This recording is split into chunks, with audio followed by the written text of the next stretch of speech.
అరే పాములు పట్టణాలను కబ్జా పెట్టినట్టే కొడుతున్నది లా చూస్తుంటే. అడవి జంగళ్ళ కంటే ఎక్కువ స్మార్ట్ సిటీలలోనే కానొస్తున్నాయి. మనుషులు జంగల్లా టూర్కు పోయినా కానరాని పాములు సిటీ టూర్కు వచ్చి జనాలను సలి కంటే ఎక్కువ గజగజ వణికిస్తున్నాయి. మొన్ననే ఎములాడ రాజన్న గుడి గెస్ట్ హౌస్కు ఓ నాగరాజు వచ్చిందని చెప్పుకున్నామా. ఇక ఇప్పుడు సర్కార్ దవాఖానకు వచ్చింది. చూడుండ్రి ఎంత పరిశాన్ చేసిందో ఆడున్నోళ్ళను.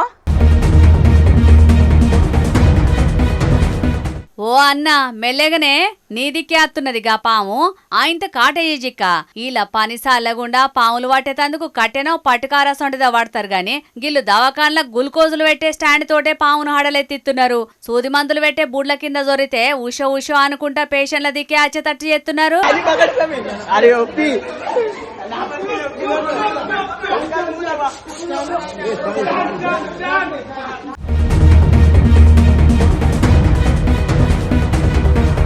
ముంబై దిక్కు తానే కాడున్న సర్కార్ దవాఖాన్ల సౌలతులు ఎట్టున్నాయో చూద్దామని పోయినట్టున్నది ఈ పాము. ఇక దర్వాజలకెళ్లి లోపలికి పోయేది పోంగానే పేషెంట్లు వాళ్ళ కోసం వచ్చినళ్ళు నర్సులు డాక్టర్లు గజ్జన వణికిర్రు. పాము పర్శాంతోటత్తున్నది చూసి చిన్న పిల్లగాళ్ళు కదా ఉరికినట్టే అటు ఇటు ఉరికిర్రు. ఇక ఆడున్న ఒక పిల్లగాడు ధైర్యం చేసి ముంగటికచ్చిండు. అటిటు మస్తు తిప్పలు పడ్డారు. ఆడున్న సెలైన్ బుడ్ల స్టాండును సూదులేసే చెత్త వర్కులను వాడుకున్నారు.